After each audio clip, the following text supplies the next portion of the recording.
Salve, salve galera do Central HQs, bem-vindos a mais um vídeo de aquisições com breves resenhas. Eu me chamo Fernando e vou mostrar ainda a continuação das publicações que eu adquiri lá naquelas promoções que rolaram, acho que em maio, na Amazon. Eu comprei muita coisa e estou fazendo esses vídeos de aquisições mais dosados para não ficarem muito longos, né? E eu vou abrir aqui com um importado que chegou, que é Fantastic Four da série Epic Collection. Esse aqui é o The More Things Change, que traz diversos roteiristas e uma história, galera, que é muito fera. Então nós temos aqui Jim Starlin, Englehart, Wrightson, Buscema, Pollard, Dewey.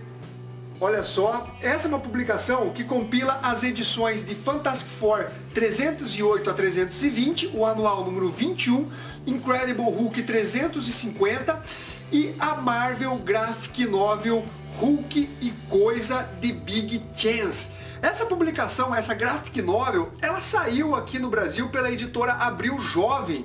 É a edição número 1, inclusive, que traz aí o roteiro e arte do mestre Bernie Wrightson. Olha só, galera, tem uma arte, cores fabulosas.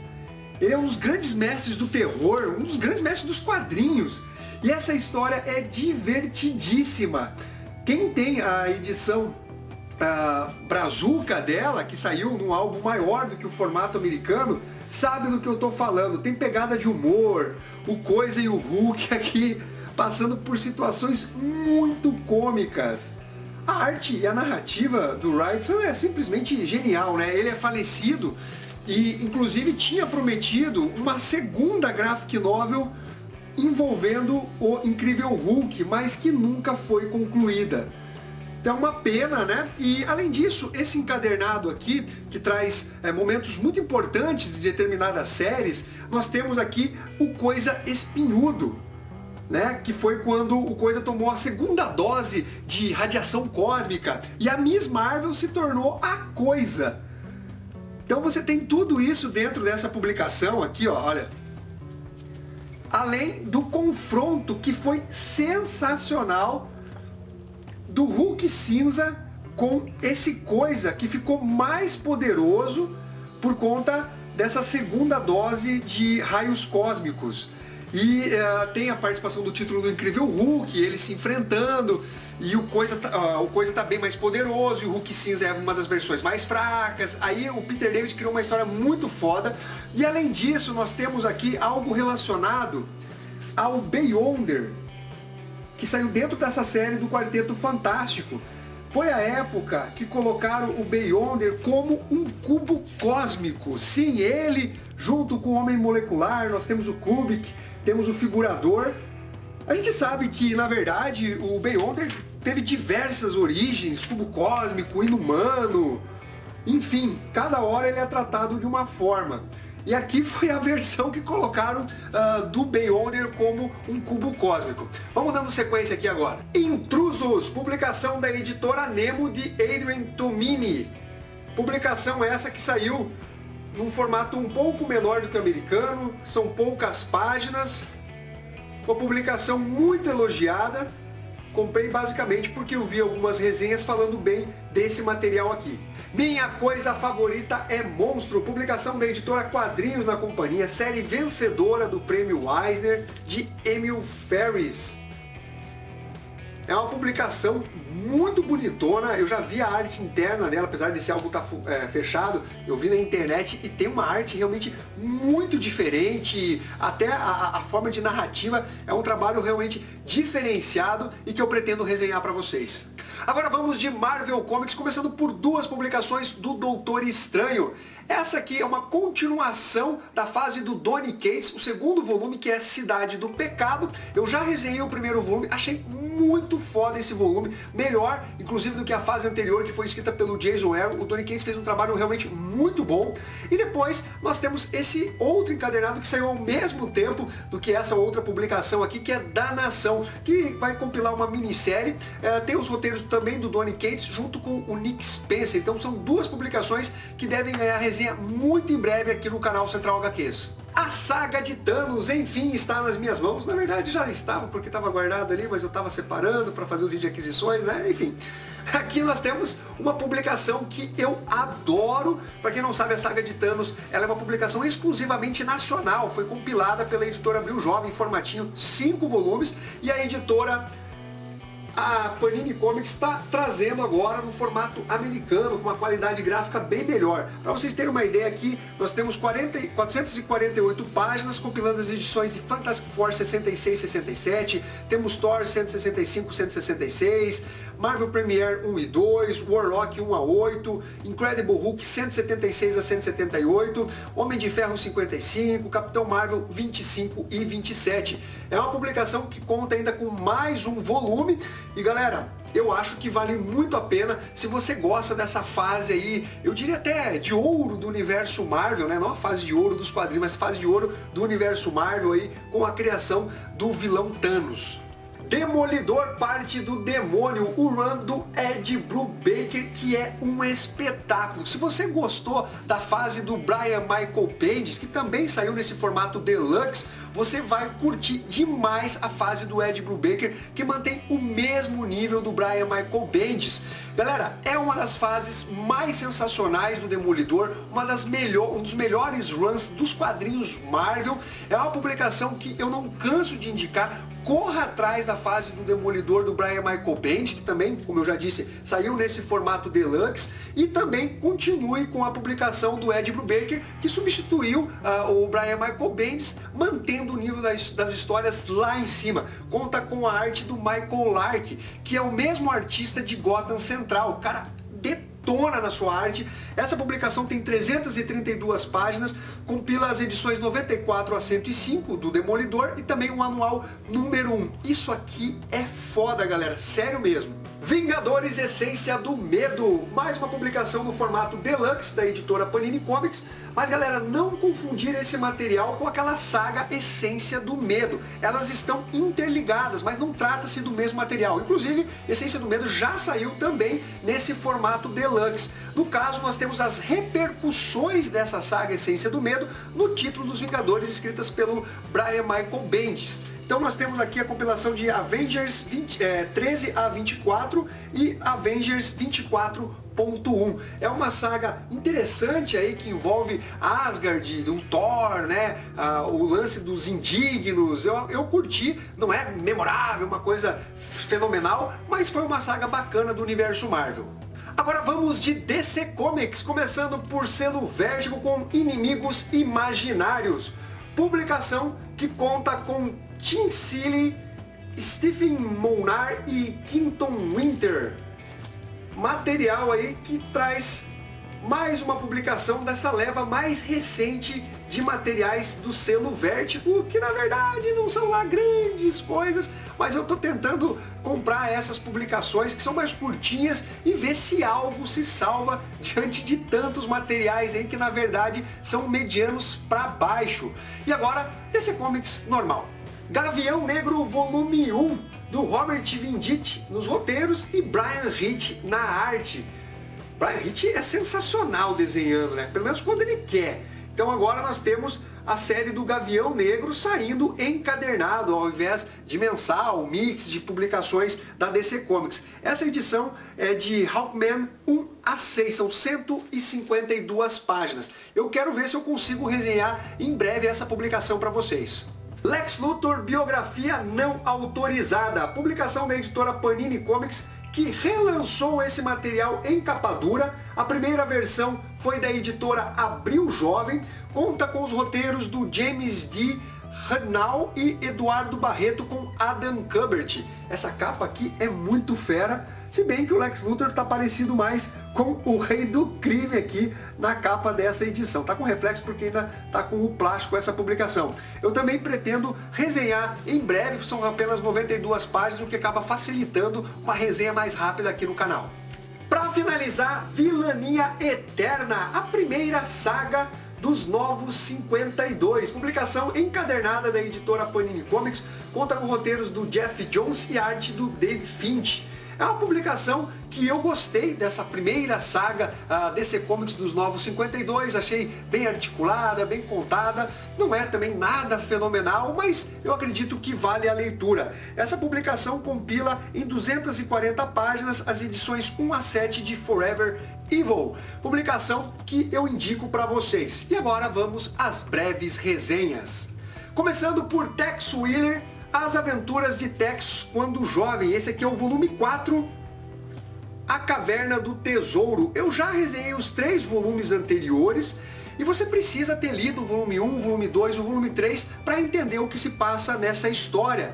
As publicações do Tex, pelo menos as outras, geralmente, ainda que elas tenham uma linha cronológica, são histórias fechadas, vocês conseguem entendê-las por si só. Mas essa série do Tex Willer, que vai retratar ele quando jovem, você precisa ter lido os volumes anteriores. Basicamente, nós temos nesse volume aqui mais uma investida do Tex Willer junto com a Tessa, que é uma índia que tenta proteger o tesouro da sua tribo. Tem um medalhão que tem ali alguns códigos e tal que precisam ser decifrados.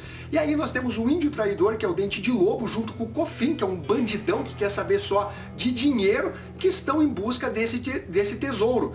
É uma publicação que traz várias reviravoltas desde o primeiro volume, com horas o Tex com o medalhão, depois o Coffin recupera e fica nesse jogo aí. Só que o Dente de Lobo, apesar de ter perdido novamente o medalhão, ele conseguiu decifrar e sabe aonde está o tesouro. Só que ele não é bobo, ele fala, ó, tá guardado na minha cabeça, porque o Coffin falou, onde que é, onde que é? Ele quer se proteger e tal. Eles vão nessa mina de ouro, só que o Tex Willer também vai, só que eles vão por caminhos diferentes. Aí, obviamente, todo o embate se dará dentro dessa caverna. É uma publicação muito bacana.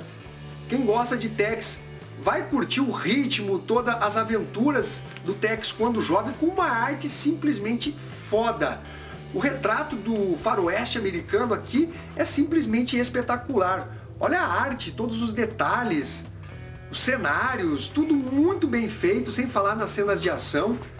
Uma publicação que é muito boa. Se você quer fugir um pouco aí das publicações Marvel, DC, algo mais de super-heróis e quer apostar em Tex Willer, eu acho que vale a pena. O próximo material é Dylan Dog, O Coração dos Homens, volume 5 da nova série do Dylan Dog. Lembrando que tem outra publicação no mesmo formato do Dylan Dog, mas que não traz aqui esse subtítulo nova série. Então são publicações diferentes. Esse material aqui vai tratar do Dylan Dog com uma versão mais modernizada, vamos dizer assim. Tem alguns aspectos que foram modificados em relação às suas histórias clássicas, se é que a gente pode tratar dessa forma. Essa edição aqui, ela tem os roteiros do Roberto, deixa eu falar o nome dele aqui, é Rettioni, e o desenho fica por conta do Piero Dall'Agnol. É uma arte um tanto esquisita, pelo menos no primeiro momento. Ele traz mais esboços, em alguns momentos a arte fica meio robótica, inclusive os personagens assim, não tem uma fluidez. Só que depois você acaba se acostumando com o estilo narrativo do Dall'Agnol.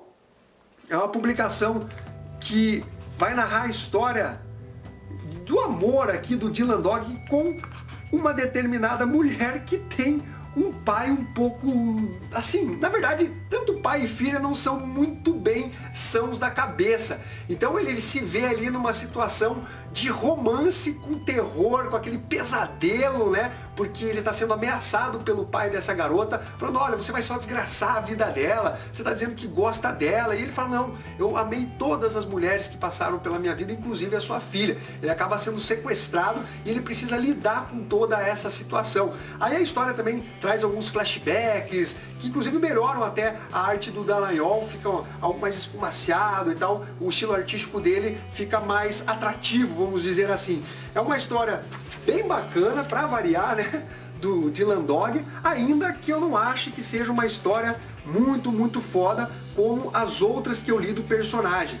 Realmente é uma publicação bacana, mas que está acima da média de outros materiais que a gente costuma ler por aí.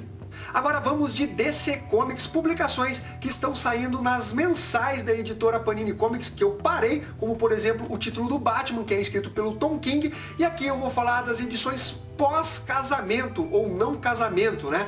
Publicação Batman 51 e Batman 52, que saíram na edição 27 da editora Panini Comics. Publicações que vão contar com a arte do Lee Weeks, que destrói. O cara é foda. Eu amo a arte do Lee Weeks, que esteve inclusive na Comic Con Experience de 2018. Ele realmente é um desenhista de mão cheia, já passou por diversos títulos da Marvel Comics e da DC Comics. Ele faz um trabalho realmente muito foda, e aqui nós temos uma história onde o Bruce Wayne, ele vai ser jurado de um crime supostamente cometido pelo Senhor Frio, a morte de 3 mulheres. Acontece que você não tem uma continuação exatamente direta daquele final que rola no Batman Casamento, aquela continuação onde aquela amiga da Selina, esqueci o nome dela, se encontra com diversos vilões. Isso daí fica meio à parte, não aparece dentro dessa publicação. O que você tem são aquelas sequelas ali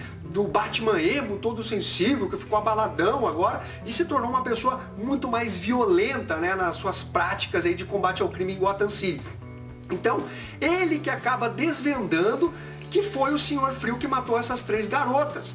Acontece que existem controvérsias com relação a isso, até porque teve ali o perito criminal que fez análise dos corpos, né, a autópsia lá no IML, dentro dessa versão Gotham City, e não conseguiu constatar o que o Batman constatou. Aí fica aquele lance, é legal esse tipo de prova que não tem relacionada ao perito oficial, mas tem relacionada ao Batman? Será que tem essa validade probatória? Então fica essa questão aí o Bruce Wayne está junto com os outros jurados, né, conversando sobre a culpabilidade do Senhor Frio. Então, são 11 pessoas, elas precisam ter uma decisão unânime, tanto de absolvição como de condenação. Então fica aquela discussão, é uma pegada bem de filme jurídico, assim, um trabalho muito bem feito nessas 2 primeiras edições pós-casamento aí, escritas pelo Tom King. Publicação muito boa, pelo menos nesse novo arco de histórias do Tom King, com uma arte sensacional do Lee Weeks. O próximo material é Batman Detective Comics. Eu vou falar das 2 publicações que se seguiram após a saída do James Tynion IV dessa série, que eu adorei. A participação do James Tynion IV nos roteiros da publicação, tem também a arte do Ed Barrows, entre outros artistas, foi simplesmente sensacional. Ele traz alguns resgates muito interessantes, principalmente relacionados ao Robin Tim Drake, que é o Robin Vermelho. Ele realmente mandou muito bem nessa série, que quando eu lia pela editora Panini Comics, eu considerava uma das melhores mensais de super-heróis que estava saindo no Brasil. Aí depois, com aquele luxo todo, eu parei de acompanhar a publicação. Eu vou colocar em ordem aí melhor a minha leitura, né, porque eu estou um pouco atrasado, inclusive com Batman Detective Comics, mas nesse novo run, com uma equipe criativa nova também dentro da publicação, nós somos apresentados a um novo vilão que vai perturbar aí o universo do Homem-Morcego, o Karma. O cara já chega tocando terror. Ele usa uma frase ali de efeito que é vocês enfraquecem o Batman. No caso, quem? Batgirl, Asa Noturna, Batwoman, todo esse pessoal aí que está relacionado ao universo do Homem-Morcego. E esse cara parece ser um cara muito casca-grossa, o que já faz eu olhar com certo ar de desconfiança, porque ele simplesmente vai enfrentar a Cassandra, que é a Batgirl, uma das melhores lutadoras corpo a corpo do universo DC Comics, e ele consegue vencê-la. Uou, peraí, o personagem, quando for revelado a identidade dele, vai ter que ser realmente um cara muito fodão. Não pode simplesmente um cara que surgiu do nada e de repente ele se tornou o pica das galáxias, né, no enfrentamento de arte marcial e tal. Então vamos esperar para ver como vai resultar essa revelação de identidade do Karma. Além disso, nós temos o Bruce Wayne, Batman, tentando ali trazer o Raio Negro, aquele cara que tem os poderes elétricos, para Gotham City, para se tornar uma espécie de professor desses outros personagens aí que ficam circundando o universo do Homem-Morcego. Então o Batman tenta convencer ele da importância dele poder se tornar um professor dessas pessoas, né, para também não serem feridos e tal. Então tem ali uma trama bem interessante envolvendo essa parte desse novo recrutamento aí de mais uma pessoa para o Bat Squad. Então galera, eu curti essas duas primeiras edições, já pretendo falar das duas próximas para chegar a um alinhamento com o que está saindo aqui no Brasil no próximo domingo, mas de qualquer forma foi um run que começou bem aí com essa nova equipe criativa, até gostei, ainda que tenha esse ar aí de desconfiança. Tem algumas publicações que eu pretendo colocar em dia, galera, que eu estou um pouco atrasado, aliás, muito atrasado, como a Liga da Justiça do Scott Snyder. Eu pretendo fazer um vídeo separado, pelo menos das 4 primeiras edições, aí eu vou lendo as outras e resenhando nesses vídeos de aquisições com breves resenhas. Eu reparei que Action Comics do Brian Michael Bendis ainda não estreou no Brasil, né? A edição número 4 do Superman da Panini Comics traz a primeira e a segunda edição da nova mensal do Brian Michael Bendis, mas ainda não tem Action Comics. Eu também pretendo colocar tudo isso em dia aqui para vocês e também falar da nova série do Lanterna Verde, que é escrita pelo Grant Morrison e conta com a arte do Liam Sharp. Bom, galera, é isso daí. Espero que vocês tenham curtido esse vídeo. Se você for fazer suas comprinhas, faça pelos links aqui do canal Central HQs. Um abraço para todos vocês e fui!